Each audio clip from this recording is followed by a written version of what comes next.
बेंजील्डिहाइड और बेटा एल्वेंट्स, ये कड़वे बादाम जैसा पदार्थ होता है, ये इसकी अपनी पहचान है। बिटर एल्वेंट्स यानी कड़वा बादाम बेंजील्डिहाइड को ही कहा गया है। इसका सूत्र लिखते हैं, रिंग फॉर्म में भी लिखते हैं इसको, ये बेंजीन रिंग का स्ट्रक्चर होता है और ये इस तरह से आप लगा सकते हैं, या अथवा करके C6H5CH4 ये भी आप संरचना सूत्र इसका लिख सकते हैं। इसका निर्माण कैसे किया जाता है, इसके रासायनिक समीकरण क्या हैं, जिसमें लिखेंगे निर्माण। इसकी कुछ सामान्य विधियां हैं।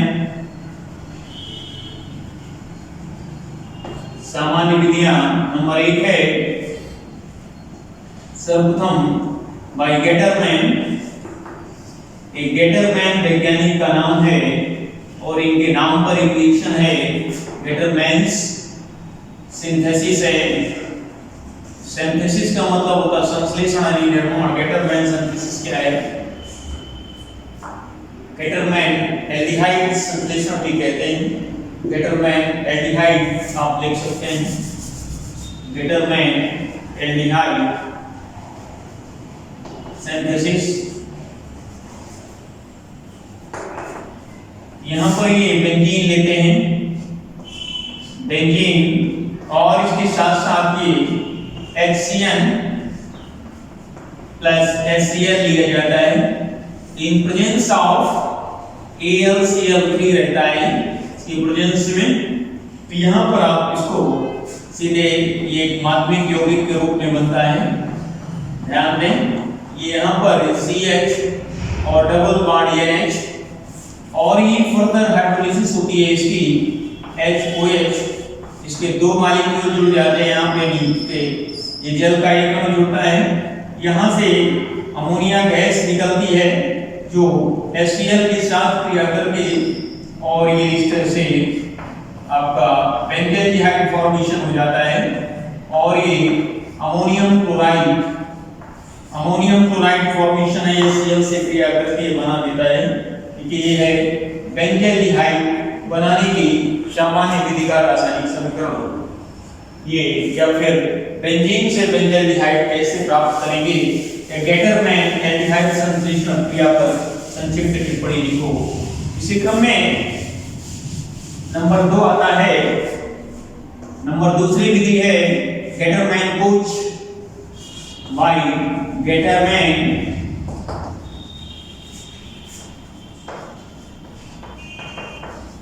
पूच संश्लेषण होता है, सिंथेसिस। यहां पर भी एल्डिहाइड फॉर्मेशन है, बट यहां पर जो नाभिक नहीं लेते हैं पैकिंग रिएजेंट, वो बेंजीन HCN के स्थान पर CO रहता है, बस यही फर्क है, ये रिएजेंट रहता है। और यहाँ पर इसके स्थान पर भी AlCl3 रहता है, AlCl3 रिएजेंट रहता है। तो इसमें आप लोग याद रखेंगे, ये बेंजील्डिहाइड बन जाता है CH3 एंड CH4, और इसके साथ साथ ये यहाँ से HCl फॉर्मेशन रहता है, HCl निकलता है, बेंजील्डिहाइड फॉर्मेशन है। ये आपका गेटरमैन पूच संश्लेषण किया है। इसी क्रम में इटॉट रिएक्शन भी आता है। ये तीसरी विधि है बेंजील्डिहाइड बनाने की, तीसरी विधि है बाय इटॉट रिएक्शन। इटॉट वैज्ञानिक का नाम है और इस इटॉट रिएक्शन है, और इस पे शार्ट नोट्स में लिखने को आता है। ये टॉलुइन फॉर्मेशन, टॉलुइन से बनाते हैं। बेंजीन रिंग की जब साइड में इस तरह से मिथिल ग्रुप लग जाता है, इस कंपाउंड का नाम है टॉलुइन, और ये इसमें ये क्रोमिल क्लोराइड Cr2Cl2 ये, और यहाँ CCl4 भी रहता है, CCl4, और ये यहाँ पर ये नेसेंट ऑक्सीजन देता है, ये ऑक्सीकारक का काम करेगा क्रोमिल क्लोराइड, और ये सीधे बेंजील्डिहाइड फॉर्मेशन हो जाता है, यहाँ पर सीधे बेंजील्डिहाइड में कन्वर्ट हो जाएगा, और यहाँ पर ये ऑक्सीडाइज होता है, और इसके इसमें से ऑक्सीजन के रूप में ये आपका वाटर मॉलिक्यूल यहां से निकल जाएगा। वाटर मॉलिक्यूल को टॉलुइन से बेंज़ोल्डिहाइड कैसे बनाएंगे, या बेंज़ोल्डिहाइड बनाने की दो रासायनिक प्रक्रियाओं के समीकरण लिखो। इस तरह से ये था बेंज़ोल्डिहाइड का निर्माण कैसे करते हैं। इसी क्रम में इसके रासायनिक गुण क्या हैं, आइए बेंज़ोल्डिहाइड के रासायनिक गुण क्या हैं लिखेंगे आप लोग। रासायनिक गुण केमिकल प्रॉपर्टी है, तो बेंज़ोल्डिहाइड एक एरोमेटिक एल्डिहाइड है। पहले आप एलिफेटिक और एरोमेटिक एल्डिहाइड के समान गुणों वाली अभिक्रियाएं लिखेंगे। तो आइए वे अभिक्रियाएं यानी एलिफेटिक एल्डिहाइड के एलिफेटिक यानी फॉर्मेल्डिहाइड एसिड एल्डिहाइड, ये एलिफेटिक के अंतर्गत आते हैं। एलिफेटिक एल्डिहाइड की समान अभिक्रियाएं, ये समान अभिक्रियाएं हैं और ये आपका सीधे ये आपका C6H5CHO और ये एडिशन रिएक्शन देता है प्लस HCN से, और ये नाभिक इसमें प्रतिस्थापन होता है।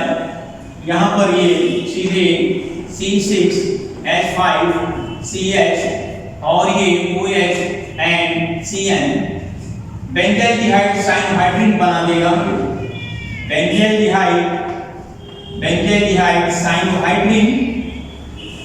साइनोहाइड्रिन ये यौगिक उत्पाद बनता है, फिशर प्रोडक्ट। इसी क्रम में एक दूसरा रिएक्शन है जो समानता को, ये रिएक्शन एलिफेटिक भी देता है।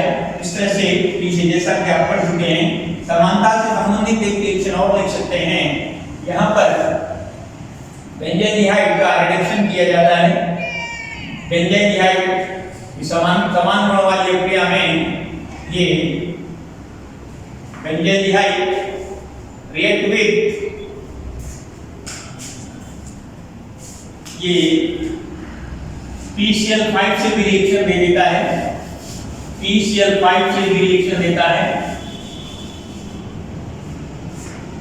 C6H5CHO और ये PCl5 से रिएक्शन दे रहा है और ये बना देगा C6H5Cl POCl3 एंड HCl। ये आपका फेनिल क्लोराइड बना देता है। फेनिल क्लोराइड इस तरह से ये इसके समान गुणों की अभिक्रियाएं हैं। और इसमें अब कुछ रिएक्शंस हैं जो भिन्नता को प्रदर्शित करते हैं। एरोमेटिक एल्डिहाइड यानी बेंज़ोल्डिहाइड की एलिफेटिक एल्डिहाइड से भिन्न अभिक्रियाएं। नंबर बी डालेंगे आप लोग। एलिफेटिक एल्डिहाइड से भिन्न अभिक्रियाएं और इसमें सबसे पहले नंबर 1 डालेंगे। ये C6H5CHO है और ये HOC एंड C6H5, ये बेंज़ोल्डिहाइड के दो मॉलिक्यूल हैं। बेंज़ोल्डिहाइड के दो अणु होते हैं ये, और इस तरह से ये अल्कोहलिक केशियन होता है। अल्कोहल में पोटेशियम साइनाइड को घोलकर बनाते हैं C6H5CH एंड ये CO एंड C6H5। इसका नाम दिया है बेंजोइन और ये रिएक्शन कहलाता है बेंजोइन संघनन।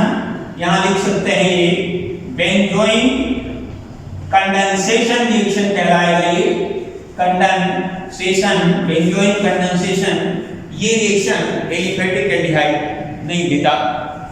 इसी क्रम में पर्किन रिएक्शन आता है। पर्किन अभिक्रिया, पर्किन में नंबर 2 डालेंगे। पर्किन रिएक्शन है पर्किन रिएक्शन वैज्ञानिक पर्किन के नाम पर है। यहाँ पर ये बेंज़ोल्डिहाइड इस तरह से आप ध्यान दें C6H5CHO और ये H2 एंड अल्फा हाइड्रोजन और ये एसिटिक एनहाइड्राइड होता है CO एंड CH3। इसका नाम है एसिटिक एनहाइड्राइड। एसिटिक एनहाइड्राइड और बेंजल्डिहाइड यहाँ से वाटर निकल जाता है in presence of sodium acetate और इस तरह से बनाएगा C6H5CH और ये आपका यहाँ से डबल बॉन्ड आएगा CH CO एंड CH3। अभी एक चीज और छूट रही है, यहाँ पर आपका आएगा CH3 आया CH, फिर आएगा CO, फिर O CO एंड CH3। इस तरह बनाएंगे पूरा और इसके बाद इसकी हाइड्रोलिसिस करते हैं। हाइड्रोलिसिस के फलस्वरूप यहाँ से एसिटिक एसिड निकल जाता है। एसिटिक एसिड ये निकलेगा और ये जल का वाटर मॉलिक्यूल यहाँ जुड़ेगा और फाइनली ये C6H5CH double bond CH C double OH। इसका नाम है सिनेमिक एसिड। सिनेमिक एसिड नाम है इसका कंपाउंड का। ये एरोमेटिक अनसैचुरेटेड यानी एरोमेटिक असंतृप्त एसिड है ये। और ये पर्किन अपने आप पे टिप्पणी लिखने को आती है, ये लिखेंगे क्या होता है जब बेंजल्डिहाइड की क्रिया एसिटिक एनहाइड्राइड व सोडियम एसिटेट के साथ होती है, या फिर बेंजल्डिहाइड से सिनेमिक एसिड कैसे प्राप्त करेंगे। तो ये थे जो रिएक्शंस जो एल्डिहाइड यानी एलिफैटिक एल्डिहाइड से भिन्न गुणों वाले हैं।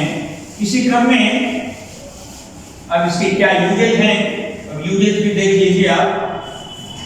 यूजेज में सबसे पहले इसका उपयोग ये कड़वे बादाम के रूप में यूज होता है। मिर्बेन आयल को कहते हैं, जो बिटर एलिमेंट्स कड़वा बादाम, इसका यूज करते हैं रंजक निर्माण में, डाई फॉर्मेशन, साथ साथ परफ्यूम्स बनाने में और इसके साथ साथ बेंजोइक एसिड बनाने में। तो इस तरह से इसके महत्वपूर्ण यूजेज हैं। और इसका रासायनिक परीक्षण कैसे लिखते हैं। रासायनिक परीक्षण ठीक उसी तरह है जैसे कि आपने एसिटाल्डिहाइड और फॉर्मेल्डिहाइड के पढ़े। टॉलेंस अभिकर्मक के साथ ये रजत दर्पण बनाता है। वेलिंग विलयन के साथ लाल अवशेप देता है। सी भवकर्मक के गुलाबी रंग को उड़ा देता है। ये इसके रासायनिक परीक्षण आप लोग लिखेंगे रासायनिक परीक्षण के अंतर्गत। इसी क्रम में अब आपका आगे आता है बेंजोइक एसिड। अगला कंपाउंड है बेंजोइक एसिड है।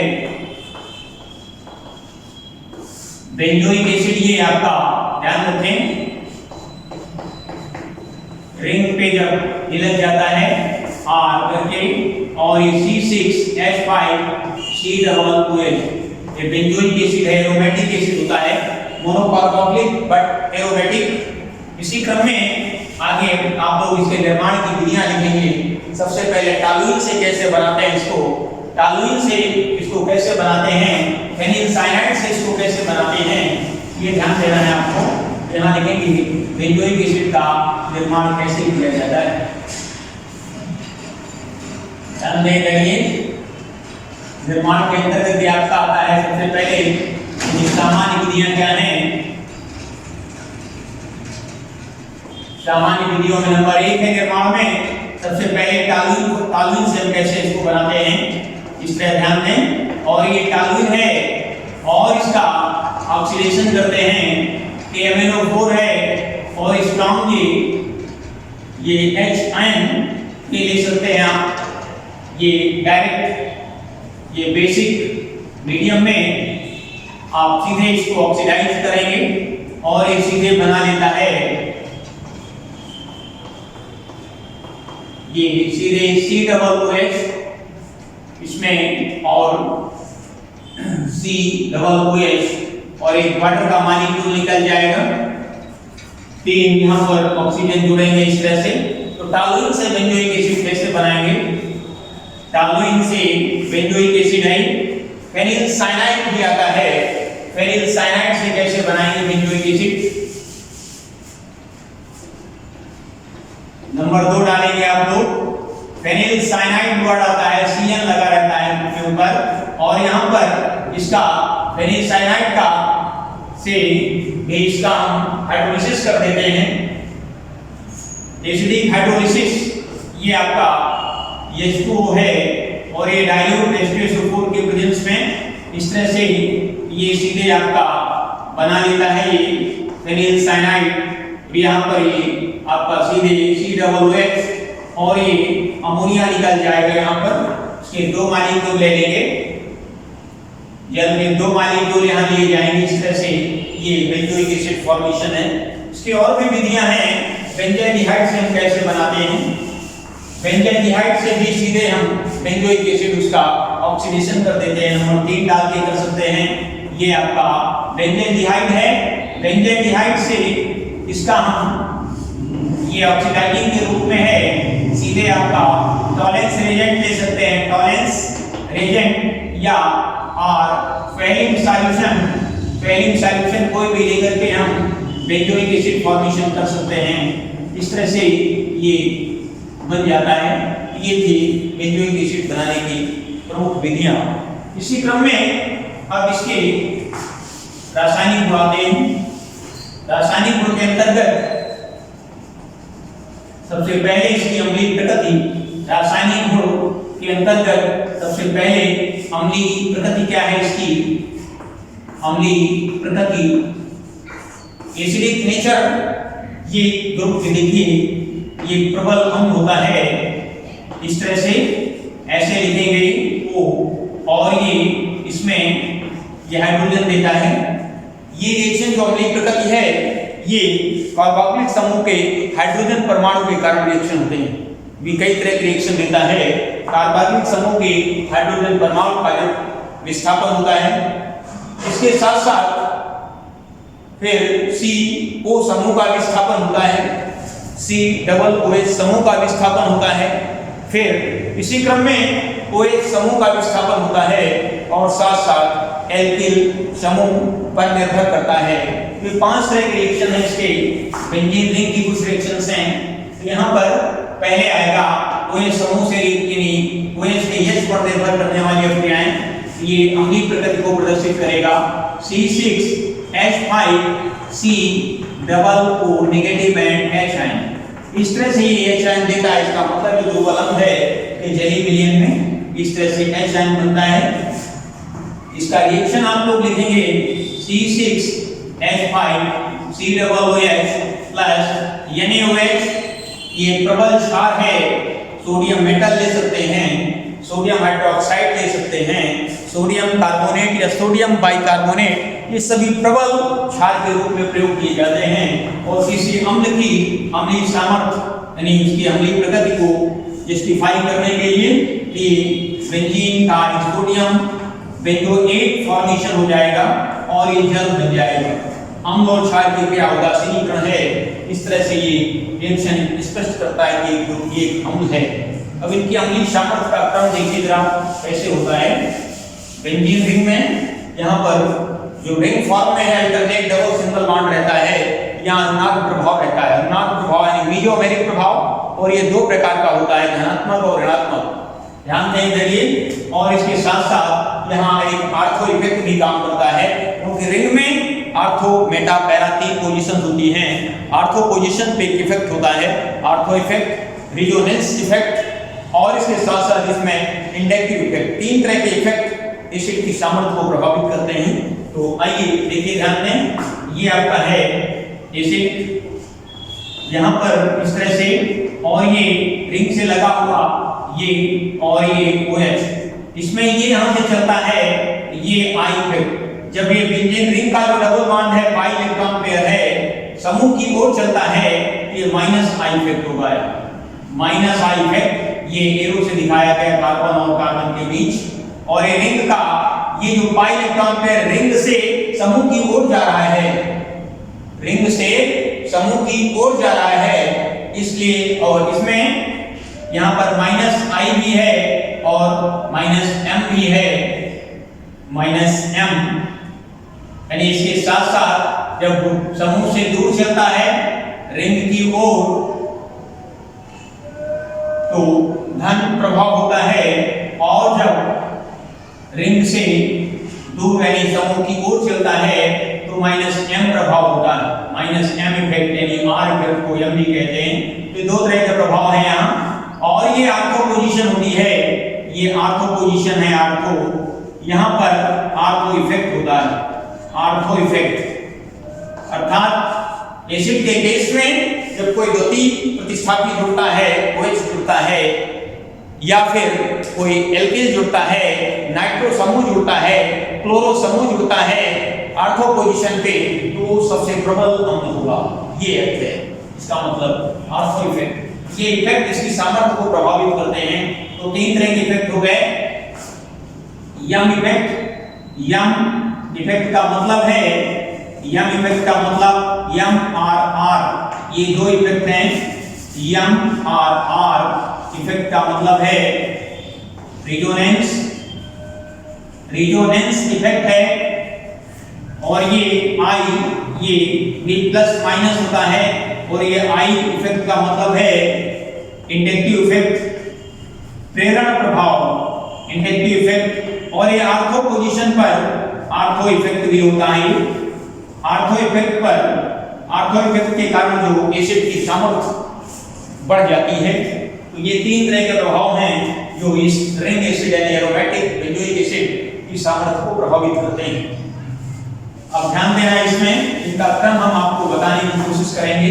ये आपके सामने है, सामर्थ्य के क्रम में लिखेंगे आप, ये स्थिति में है, ये लगा हुआ है एसिड, और ये आर्थो पे नाइट्रो समूह लग गया। इसी तरह से आर्थो, बल्कि ये पैरा पे नाइट्रो समूह लग गया, ये पैरा नाइट्रो रहेगा बेंजोइक एसिड, ये ortho nitro benzoic acid, para nitro benzoic acid, और इसी क्रम में आता है मेटा नाइट्रो बेंजोइक एसिड। ये इस तरह से मेटा पोजीशन ये नंबर 3 पर होती है। यहाँ पर ये आर्थो इफेक्ट है, ड्यू टू ये सबसे स्ट्रांग होगा। फिर ये पैरा पोजीशन पे, इसमें दो तरह के इफेक्ट हैं। कार्बन की तुलना में यन कि इलेक्ट्रॉन के जोड़े को, ये जो सिग्मा इलेक्ट्रॉन है बीच में बॉन्ड है, ये अपनी और इलेक्ट्रॉन को खींचता है, इसके कारण ये माइनस आई इफेक्ट। और इसके साथ साथ ये रिंग का कार्बन भी ऐसे चलेगा, यहाँ भी माइनस आई होगा। रिंग से जब दूर समूह की ओर कार्बन चलेगा तो इस स्थिति में ये माइनस एम एंड ये इफेक्ट दोनों काम करेंगे यहाँ, और यहाँ तीनों इफेक्ट होते हैं, माइनस आई, माइनस एम और आर्थो इफेक्ट, तीनों इफेक्ट रहते हैं, इससे सबसे प्रबल होता है।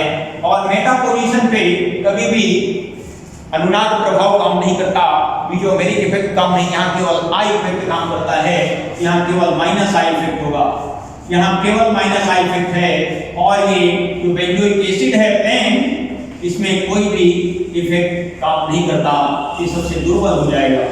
इस तरह से माइनस इफेक्ट के कारण ये नाइट्रो समूह की सामर्थ्य बढ़ती है, में आर्थो सबसे ज्यादा होता है, क्योंकि यहाँ तीन इफेक्ट काम करते हैं इस तरह से। तो ये क्रम आ जाता है, तो इस तरह लिखेंगे आप लोग। इसी क्रम में यदि हम इसकी तुलना हाइड्रोक्सी से करते हैं, ध्यान देना जरा, ये आपके सामने है, ये COOH एंड ये हम OH लगा दिया आर्थो पे। इसके बाद ये यहाँ पर ध्यान देना, ये मेटा पोजीशन आई, OH यहाँ लगा है, COOH है, फिर ये बेंजोइक एसिड है, यहाँ पर बेंजोइक प्रबल हो जाता है।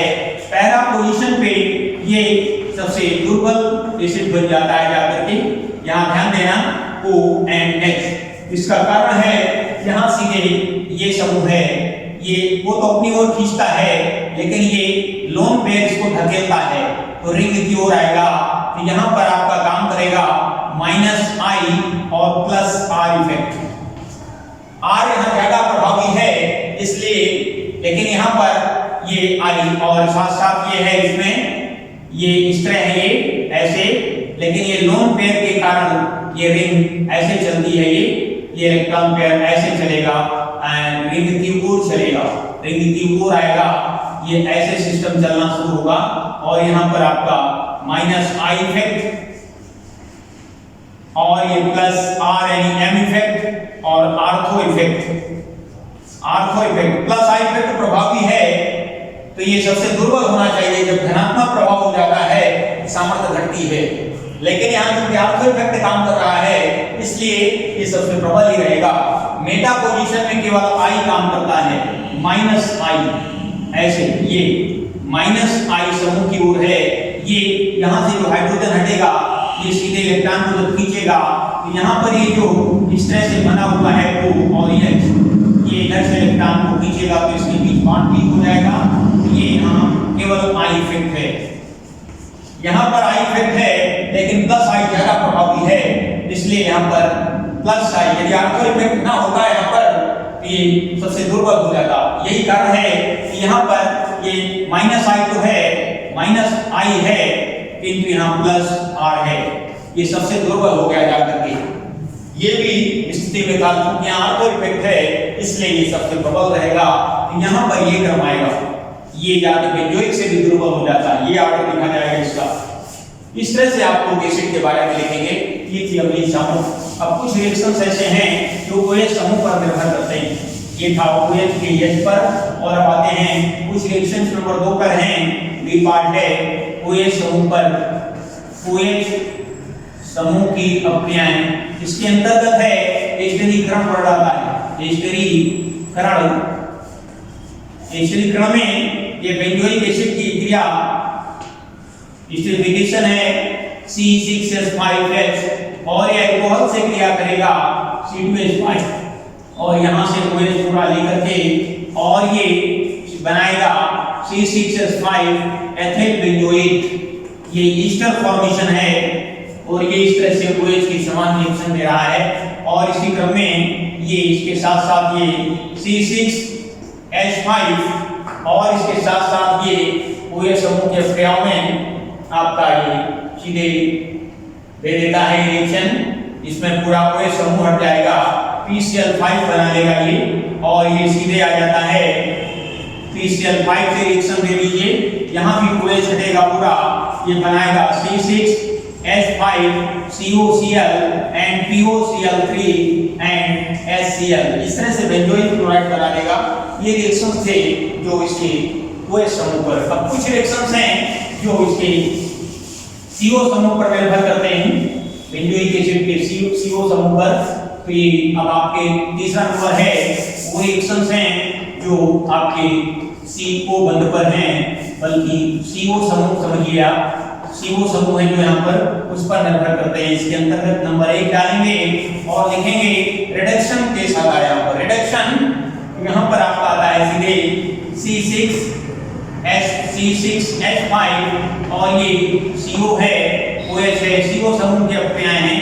यहाँ पर ये आपका 4H आ जाएगा, 4H और इसके केस में लिथियम एल्यूमिनियम हाइड्राइड ये ले लेंगे और ये सीधे C6H5 CH2OH बेंजीन एल्कोहल बना देगा और ये सीधे वाटर मॉलिक्यूल निकल जाएगा। इसका नाम है benzene alcohol.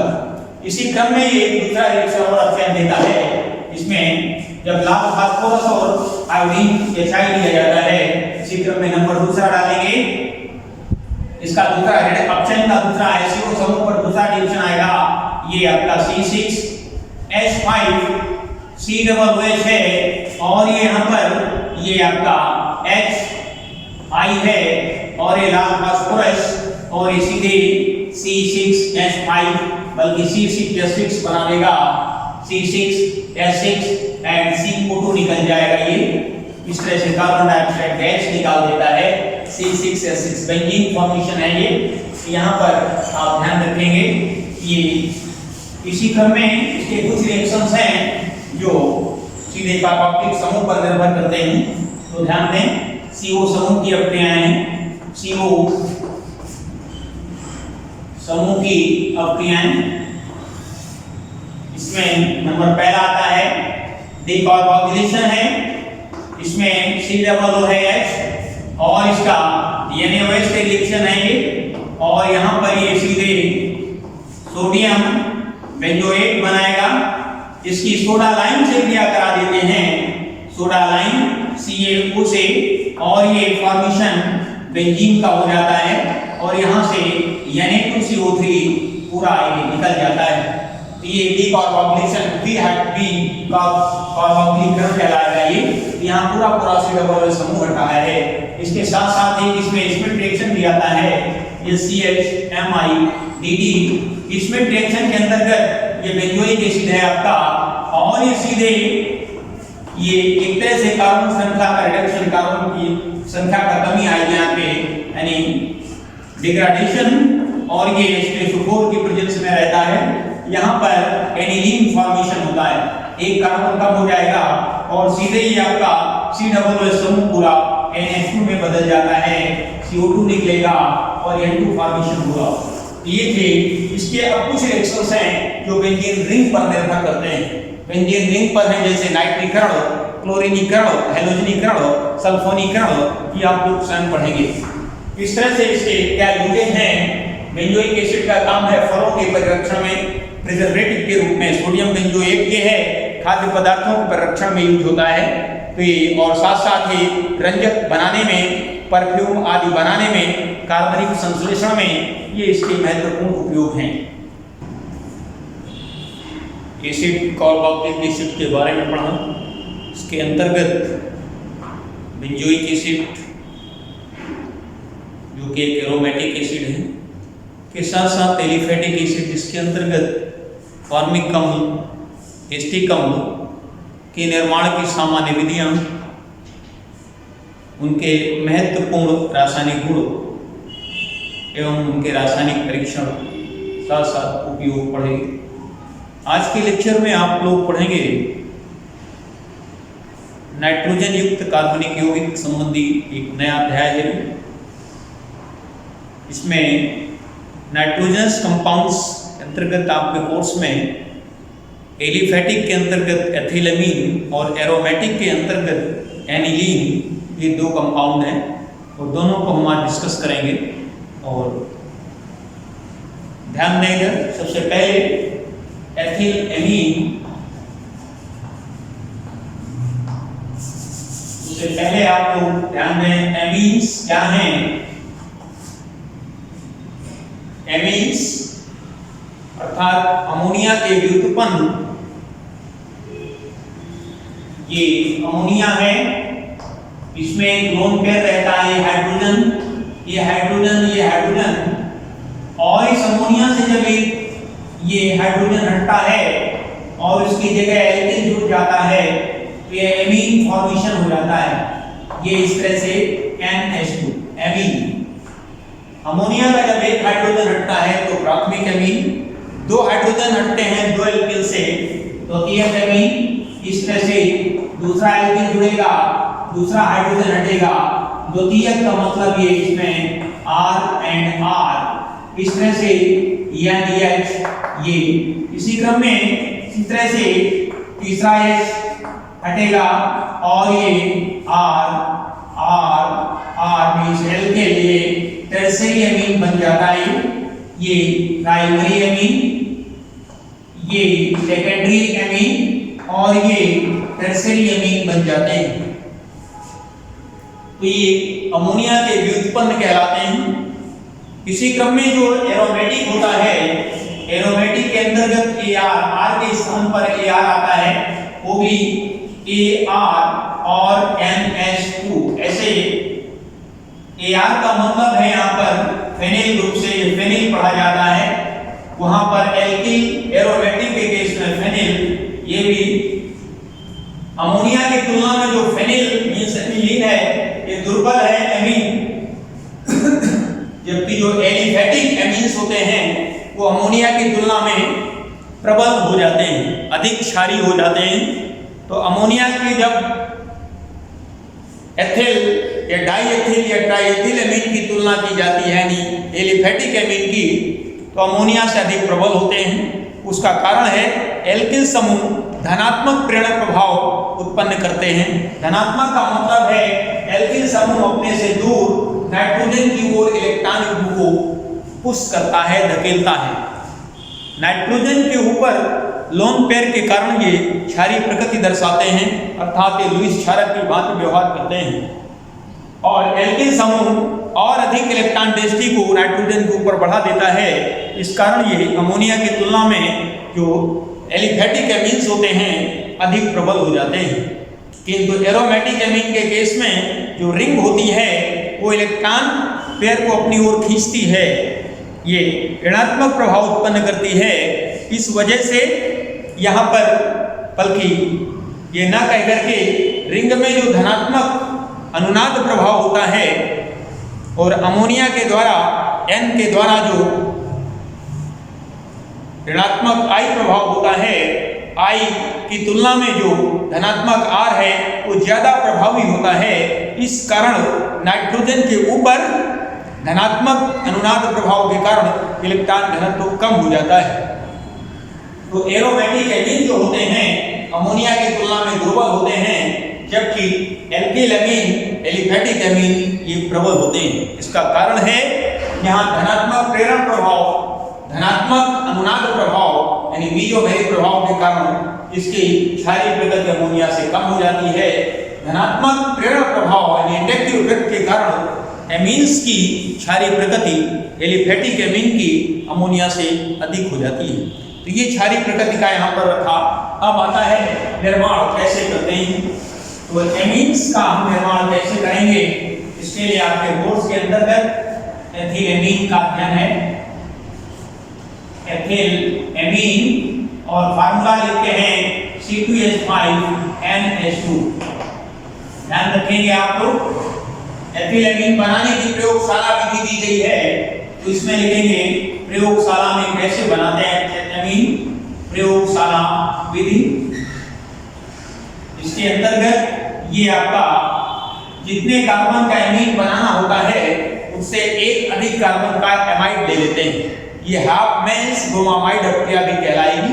Half mains bromamide CO और ये NH2 इस तरह से, और ये ब्रोमीन और इसमें 4KOH इस तरह से ये हाफ मेंस ब्रोमामाइड अपक्रिया है। वैज्ञानिक हाफ मेंस के नाम पर जितने कार्बन का एमीन बनाना है उससे एक अधिक कार्बन, 1 और 2 मिलकर 3, और ये इस तरह से C2H5 और NH2 बनता है।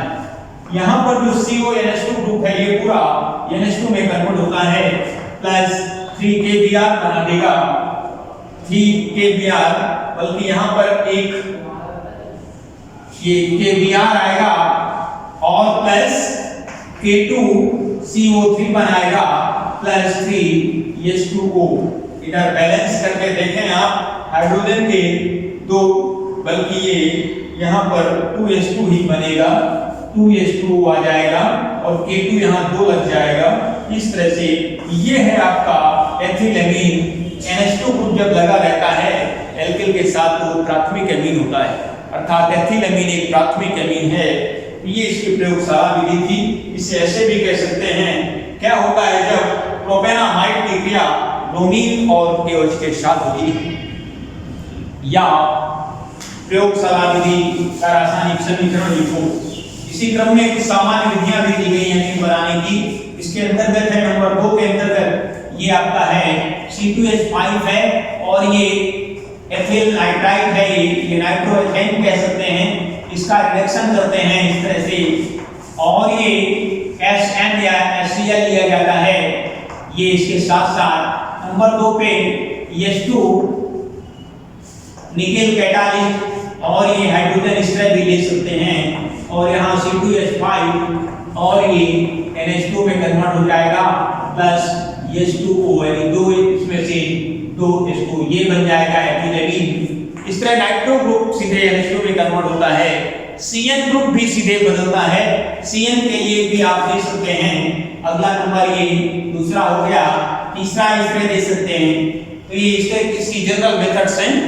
ये था बनाने की विधियां। इसके अंदर इसके रासायनिक भी हैं और भी तमाम सारे मेथड्स हैं।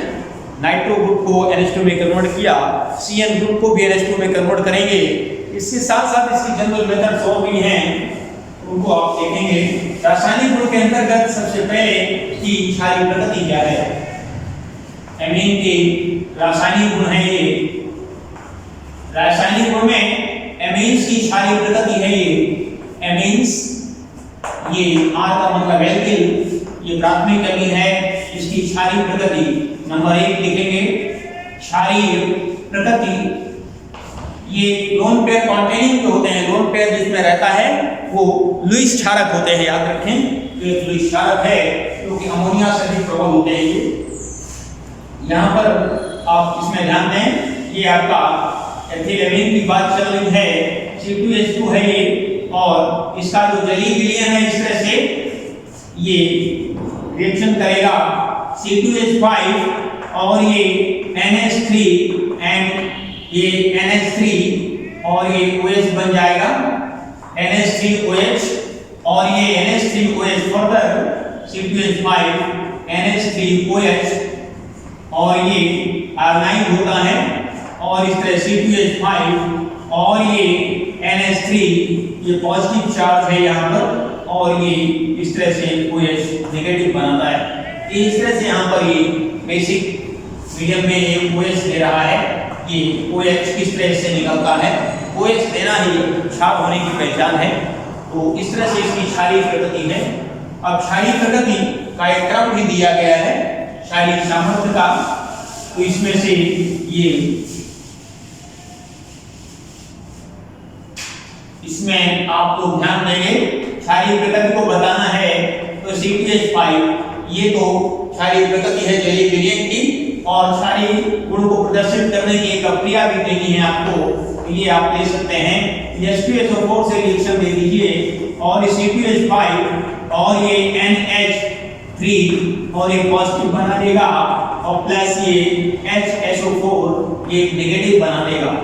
ये इस तरह से एक साल्ट फॉर्मेशन है, ये इस तरह से एक साल्ट बन जाएगा, और ये इसकी ये लुईस क्षारक है, ये इसकी पुष्टि होती है लुईस क्षारक। ये क्षारीय प्रकृति है। क्षारीय प्रकृति का क्रम भी आपको बता दें, यहाँ पर ये अमोनिया है, अमोनिया पर कोई भी आई प्रभाव नहीं है, कोई आई प्रभाव उत्पन्न करने वाला ग्रुप नहीं लगा हुआ है। यहाँ पर जो आपके R होते हैं, R होता है कि ये इससे ज्यादा प्रबल होता है, जबकि ये C6H5 और ये इस तरह होता है ये NH, ये इसका ये प्लस R प्रभाव जो है ये माइनस I प्रभाव से माइनस I यहाँ काम करेगा, बट रिंग का जो होता है इस तरह से रिंग का प्रभाव इस तरह यहाँ से N और H ये ऐसे है, ये प्रभाव इधर कोई कार्बन से नाइट्रोजन ज्यादा विद्युत ऋणात्मक है, ये सिग्मा इलेक्ट्रॉन पेयर इधर को चलेगा माइनस I समूह की ओर, और बट यहाँ लोन पेयर के कारण ये पाई इलेक्ट्रॉन इधर को चलेगा रिंग की ओर। तो रिंग की ओर जब चलता है तो धनात्मक अनुनाद प्रभाव या धनात्मक बीजोमेरिक प्रभाव होता है। इस माइनस I की तुलना में प्लस R जो है, ये प्लस R ज्यादा प्रभावी है, इस कारण ये यहाँ पर इसके ऊपर इलेक्ट्रॉन डेंसिटी को कम करेगा, ये अपनी ओर खींचेगा, ये इसका मतलब है। और इस तरह से जो एरोमेटिक एमीन अर्थात एनिलीन है, ये अमोनिया की तुलना में दुर्बल क्षारीय है, जबकि एथिलेमीन ये प्रबल क्षारीय है, अधिक क्षारीय है।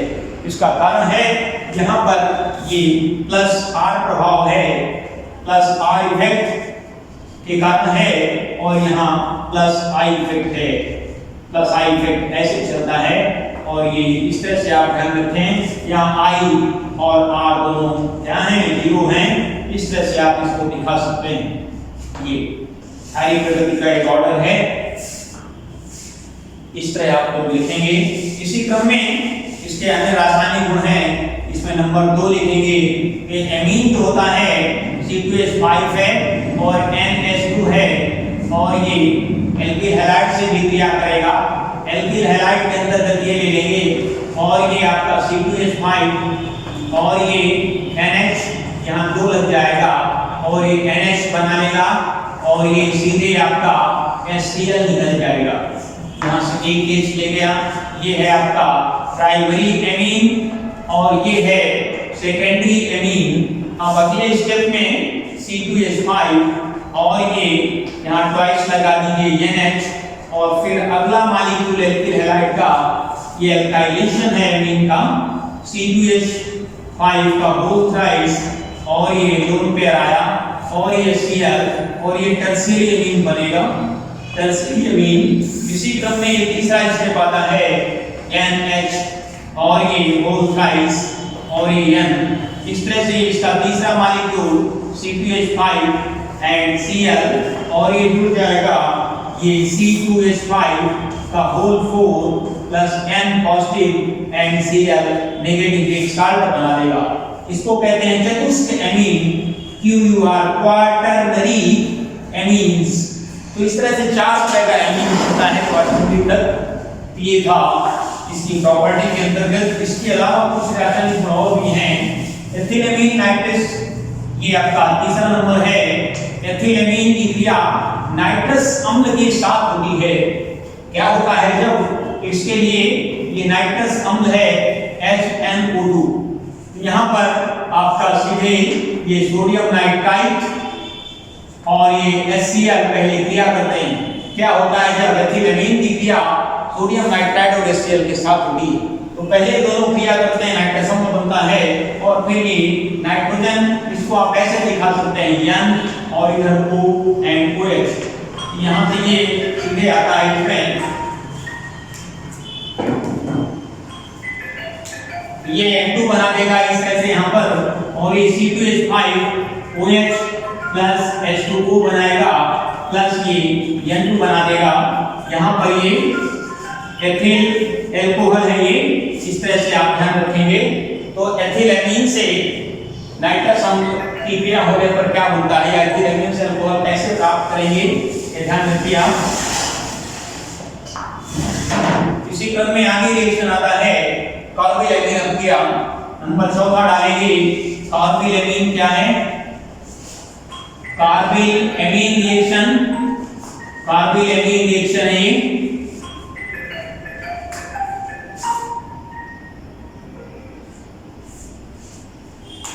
कार्बोइलेमीन रिएक्शन। इसमें प्राथमिक अमीन के साथ ये C2H5 NH2 प्लस ये सीधे आपका कार्बोइलेमीन है KOH है एंड क्लोरोफॉर्म है ये थ्राइस और इसको हीट किया गया है C2H5 N double bond and C coordinate bond रहता है और ये 3KCl एंड और इसमें से 3 और ये 2 4 3 3H2O बना देगा ये 3H2 स्टेट। इसका नाम है एथिल आइसोसाइनाइड। इसी को कहते हैं कार्बोइलेमीन। कार्बोइलेमीन इसलिए इस अभिक्रिया का नाम कार्बोइलेमीन है। ये प्राइमरी एमीन है, प्राथमिक एमीन का एक टेस्ट रिएक्शन भी है। Test for primary amine, test for primary amine, ये परीक्षण अभिक्रिया भी कहलाएगी। एक इसी क्रम में आता है मस्टर्ड आयल अभिक्रिया है। मस्टर्ड आयल अभिक्रिया देता है प्राथमिक एमीन का एक परीक्षण होगी है। तो नंबर अगला लिखेंगे 5वां mustard oil, mustard oil reaction है ये। मस्टर्ड आयल रिएक्शन भी एक test for primary amine, test for primary amine. यहाँ पर ये C2H5 का टेस्ट भी है और कंडक्टेंस ये कार्बन डाइसल्फाइड होता है CH2 को ऐसे लिखेंगे और ये रिएक्शन हो जाता है, इसको हीट करेंगे, ये बना लेता है गैस डबल बॉन्ड C और ये रीअरेंजमेंट है ये NH C2H5 और ये ESH बना लेता है। ये इंटरमीडिएट बनेगा और ये मर्क्यूरी क्लोराइड के साथ अपने आगे रिएक्शन करके ये बना लेता है C2H5 NCS। ये है एथिल आइसोथायोसाइनेट। इसका नाम है एथिल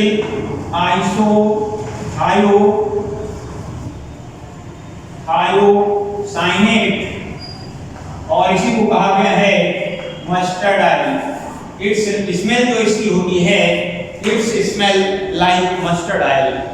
सरसों के तेल जैसी इसकी स्मेल होती है, दुर्गंध होती है। इस कारण इस अभिक्रिया को मस्टर्ड ऑयल अभिक्रिया कहा गया। और ये भी एक तरह से प्राथमिक एमीन की परीक्षण क्रिया में ही लिख सकते हैं। क्या होता है जब में भी है, मस्टर्ड और या शॉर्ट नोट्स में भी है, और यदि कह दिया जाए प्राथमिक एमीन की परीक्षण की 2 रासायनिक अभिक्रियाओं के समीकरण लिखो, उसमें कार्बोनिल है और ये प्राथमिक के लिए ही लिखे जाते हैं।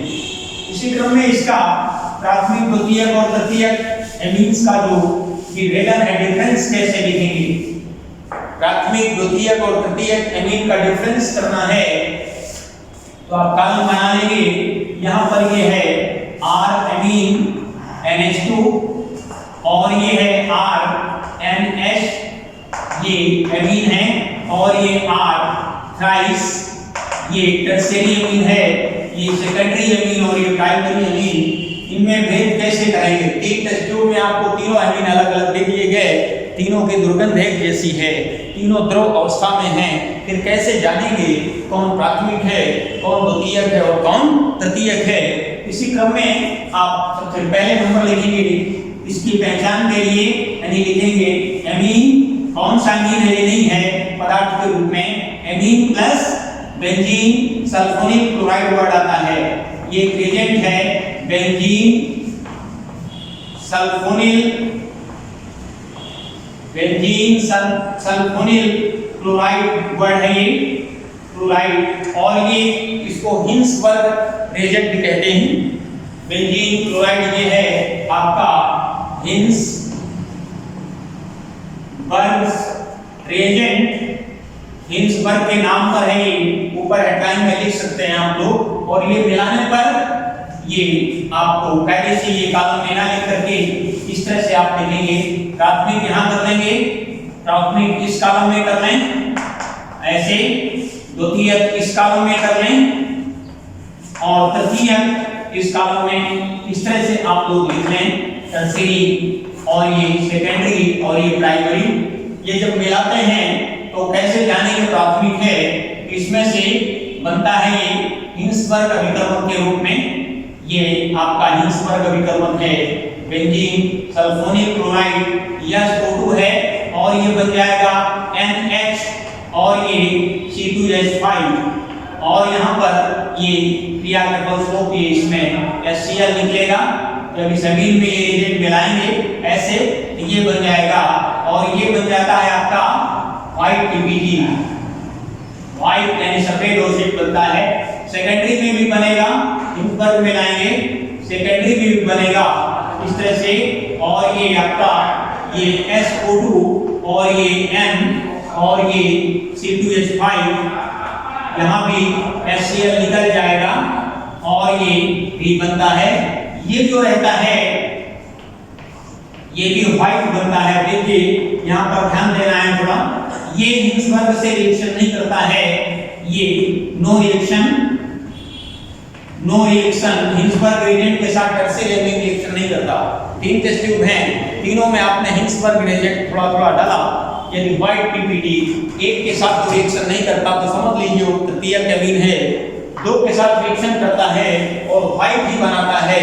अब यहाँ भी समस्या आ गई कि अब सफेद जब दोनों में बन रहा है तो कौन प्राथमिक कौन द्वितीयक, उसके लिए आगे और क्लैरिफाई किया है।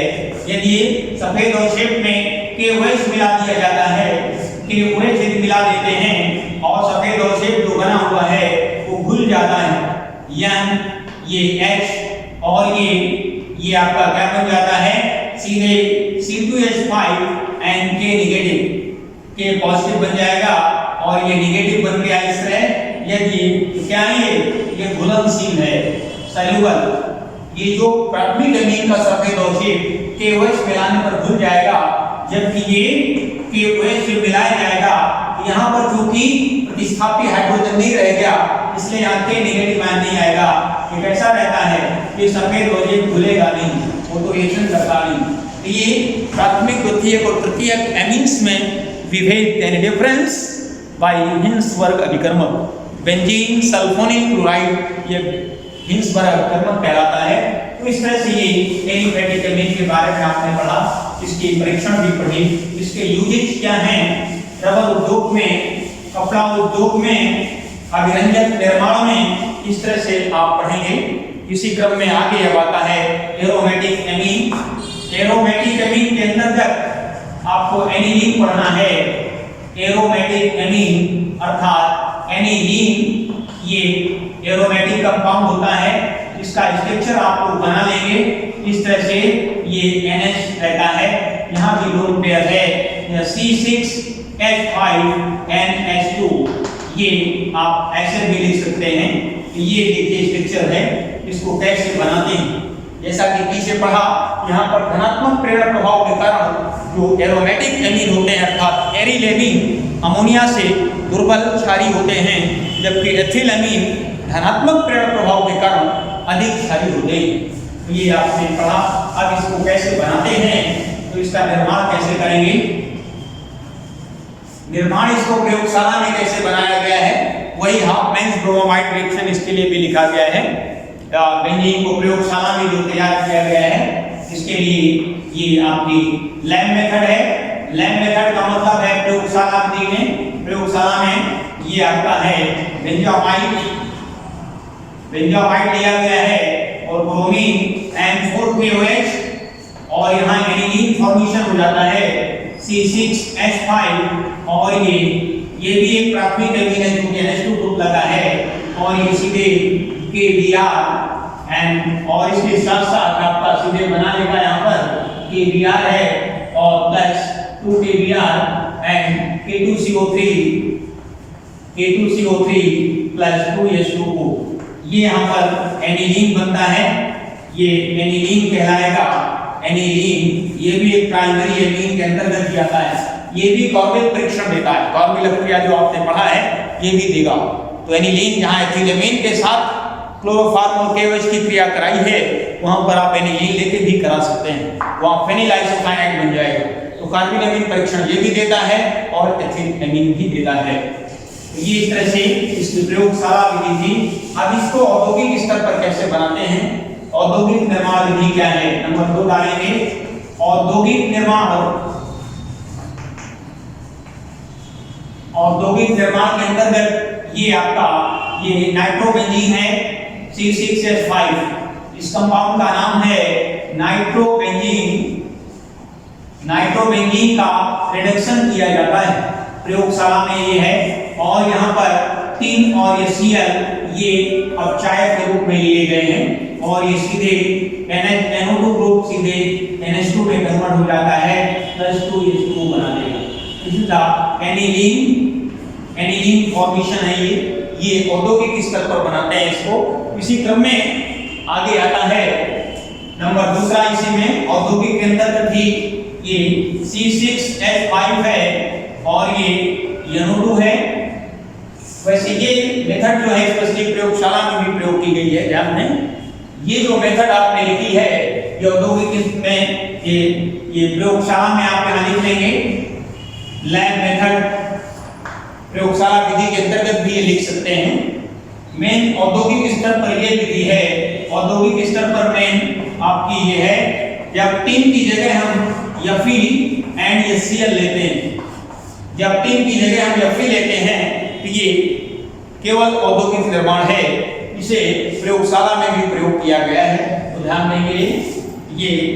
और क्या होता है जब नाइट्रोबेंजीन की क्रिया 3 और HCl के साथ होती है, क्या होता है जब नाइट्रोबेंजीन की क्रिया Fe और HCl के साथ होती है। ये आपका औद्योगिक मेथड है, औद्योगिक विधि है और ये प्रयोगशाला में भी इसका प्रयोग है। और इस तरह से ये बनेगा वही एनिलीन ही यहाँ पर और ये 2H2। इस तरह से इसकी और भी सामान्य विधियां दी हैं। फेनिल साइनाइड से हम बेंजील एमीन बना लेते हैं।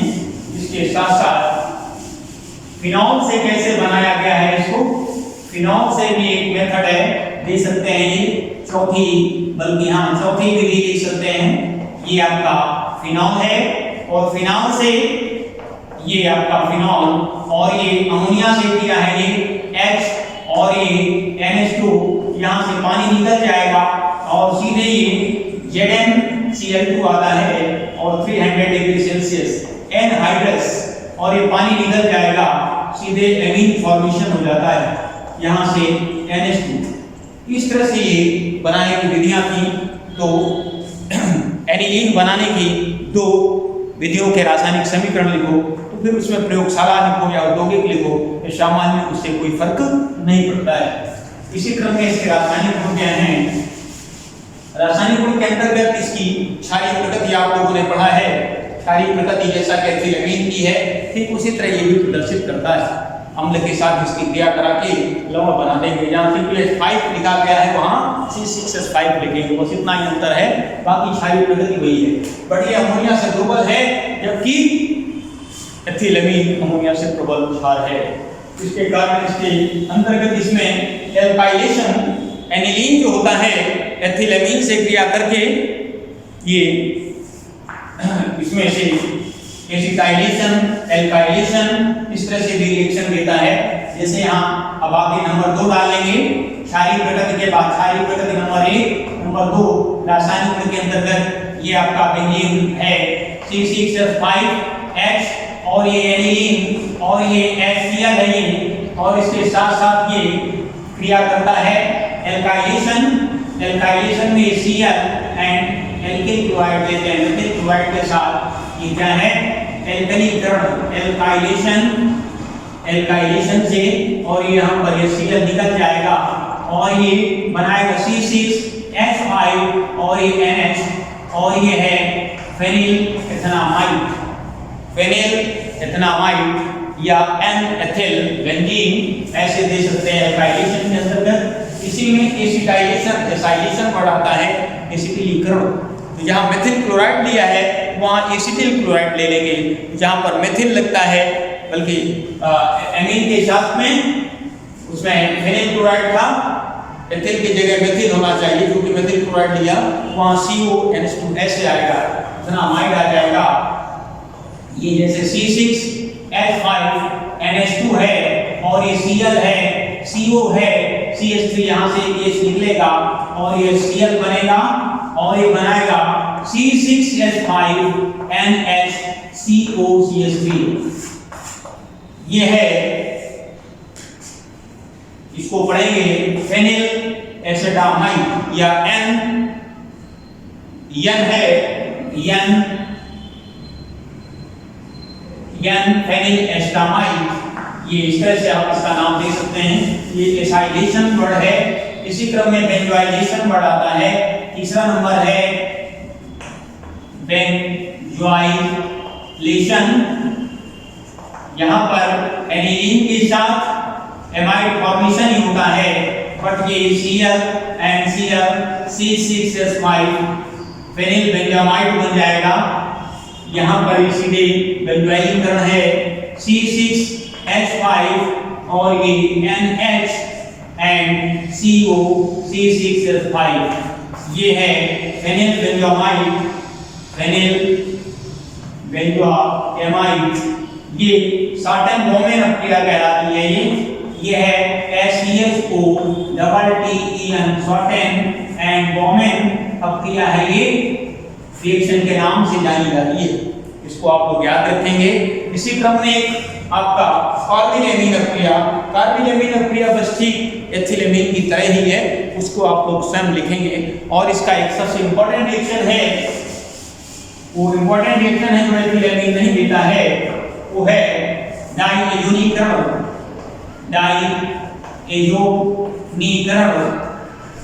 डायएजोनीकरण के अंतर्गत ये अगला नंबर डालेंगे, 5वां जो भी है, और इसके अंतर्गत ये रिंग फॉर्म में लेंगे। ये आपका एनिलीन है, ये या ऐसे ही दिखा सकते हैं एनिलीन, और डायएजोडाइजेशन है ये Na ये NO2 ही रहता है, प्लस ये Cl रहता है, और ये 5 डिग्री 0 से 5 डिग्री सेल्सियस है, डायएजोनीकरण है इसमें। और ये आपका सीधे बना लेगा ये बेंजीन में डायएजोडाइजेशन, और ये N और ये NCl डाइजोनियम लवण बन जाता है, डाइएजोनियम क्लोराइड है ये। जबकि नाइट्रस अम्ल की क्रिया आपने एथिलीन से कराई थी, तो वहां पर एथिल अल्कोहल बन रहा था, जबकि एनिलीन से जब कराई जाती है तो डायजोनीकरण के फलस्वरूप डायजोनियम लवण बनता है। ये एथिलीन और एनिलीन की नाइट्रस अम्ल से क्रिया में अंतर है दोनों में, कब क्या बनता है ये डायजोनीकरण भी गया है, इस पर टिप्पणी भी आपसे पूछी जा सकती है। अब इसकी कुछ अभिक्रियाएं हैं जो रिंग पर आधारित है। रिंग से जब सब्स्टिट्यूशन होता है तो इसमें से है बेंजीन रिंग पर आधारित अभिक्रियाएं लिखेंगे आप लोग। इसमें सबसे पहले आता है बेंजीन रिंग पर आधारित अभिक्रियाएं। अगला नंबर डाल सकते हैं इसमें, इसका बी पार्ट कर दें। और चलिए ठीक है, यहाँ पर इसका नंबर 1 डालेंगे हैलोजनीकरण। हैलोजनीकरण है ये, तो हैलोजनीकरण में सबसे पहले आप ये एनिलीन बनाएंगे। एनिलीन ये आर्थो पैरा डायरेक्टिव ग्रुप होता है, जैसा कि पीछे आपने पढ़ा ये हैलोजन है और ये इस तरह से इसका हैलोजनीकरण किया जा रहा है, तो Br2 हैलोजन के रूप में है। और यहाँ पर ये सीधे एनिलीन फॉर्मेशन ये NH2 ortho and para and ortho ये बन जाएगा। ये बना ट्राइब्रोमो एनिलीन। ये भी एक तरह टेस्ट रिएक्शन है, टेस्ट फॉर एनिलीन। ये आपका व्हाइट बनाएगा, व्हाइट पीपीडी बन जाता है। यहाँ पर ये हैलोजिनेशन से बना। इसी क्रम में इसका सबसे महत्वपूर्ण है नाइट्रीकरण।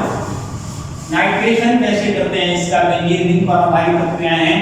नाइट्रीकरण पे थोड़ा ध्यान देंगे, ये लास्ट रिएक्शन है, नाइट्रेशन बोलते हैं। नाइट्रेशन में आपका ये एमीन है एनिलीन, और एनिलीन में नाइट्रिक अम्ल में ये नाइट्रेशन में ये सांद्र SO3 और सांद्र SO4 लिया जाता है, सांद्र एंड सांद्र। ये प्रबल ऑक्सीकारक है, और यदि ये प्रबल ऑक्सीकारक के साथ एनिलीन की क्रिया कराएंगे तो इसका भी ग्रुप ऑक्सीडाइज हो जाता है। तो ये ऑक्सीडाइज ना हो तो इसे प्रोटेक्ट करते हैं पहले, इसके प्रभाव से इसको पहले सुरक्षित करते हैं, उसके लिए इसका पहले एसाइलेशन करते हैं। तो पहले क्या करेंगे, इसका ये एसाइलेशन में है, यहाँ दिखा देंगे, सीधे ध्यान देना जरा। ये आप बनता है जाकर के फाइनली वैसे NH2 और ये NO2 और NO2 और ये बन जाएगा NO2, ट्राई नाइट्रो करा करके बन जाता है जाकर के ये। तो फाइनल इसमें बल्कि आर्थो अलग बनेगा, पैरा अलग बनेगा, ये दो अलग अलग बना देगा ये क्या करके। इसमें से ये आर्थो एंड पैरा, पहले आर्थो प्लस ये दो बनाएगा ortho nitro aniline, para nitro aniline, इस तरह से आपका बन जाएगा जा करके। इससे पहले इसको प्रोटेक्ट करते हैं, ध्यान देना, ये पहले इसकी किससे क्रिया कराते हैं, COCl से, एसाइलेशन, और एसाइलेशन के फलस्वरूप पहले ये दोनों ऐसे प्रोटेक्ट होंगे। ये इस तरह से NH ग्रुप जो होता है COCH3, इस तरह से ये सुरक्षित हो गया ग्रुप। अब इसका नाइट्रिक अम्ल से क्रिया करा दें HNO3। ये तो मैंने डायरेक्ट रिएक्शन दिखा दिया है, बल्कि सही में ऐसे चलेगा। ये आपका बन जाएगा एसिटिल एनालाइड, एसिटिल एनालाइड बनेगा, और ये HNO3 से क्रिया करेगा, ये सीधे आपका यहाँ पर सीधे आ जाएगा NHCO एंड CH3, और ये यहाँ पर NO2 लग जाएगा, और यहाँ पर भी NO2 लग जाएगा, और इस तरह से ये फाइनली दोनों आपके बन जाएंगे, बल्कि अलग अलग दो बनेंगे। ये इस तरह से अलग अलग दो बन जाएंगे, NHCO एंड CH3 और ये NO2। अब ये जब इसके हाइड्रोलिसिस कर देते हैं, इसका अम्लीय जल अपघटन करते हैं, HCl से क्रिया करा देंगे, तो सीधे यहाँ H2 और यहाँ पर Cl आ जाएगा। तो कहने का मतलब है ये सीधे बना देगा आपका फाइनल यही चीज बन जाती, ये दोनों बन जाएंगे, यानी ये सीधे ऐसे बन जाएगा। जब ये इसका हाइड्रोलिसिस कराएंगे आप, अम्लीय जल अपघटन करा देंगे, ये दोनों का जब अम्लीय जल अपघटन अम्ल से क्रिया HCl से क्रिया कराएंगे, ये फिर से एसिटिल क्लोराइड बन जाएगा, बल्कि अम्लीय के अपघटन करा सकते हैं, H3O पॉजिटिव, ये एसिड बन जाएगा और ये H2 ये दोनों बन जाएंगे, ये बनेंगे। तो इस तरह से रिएक्शन चलता है ये। इससे क्या होता है, बनता ये भी डायरेक्ट है, यदि इसको हम प्रोटेक्ट ना करें तो इसका जो उत्पाद है उसकी मात्रा कम बनेगी। इस तरह से करने पे इसका जो यील्ड है, उत्पाद है, वो अधिक से अधिक बनता है। तो ये था एरोमेटिक एमीन के अंतर्गत एनिलीन का अध्ययन, जिसके परीक्षण भी आपने पढ़े, कार्बिल एमीन अभिक्रिया परीक्षण में लिख सकते हैं। इसके साथ साथ इसमें और नाइट्रोबेंजीन की स्थिति में भी इसका टेस्ट है। तो ये था आज का लेक्चर। इस तरह से आपका ये भी अध्याय खत्म है। अब आपके कोर्स में सिर्फ ऑर्गेनिक के अंतर्गत बायोमॉलिक्यूल रह गया, वो हम अगले वीडियो, अगले लेक्चर में आपसे डिस्कस करेंगे। Thank you very much.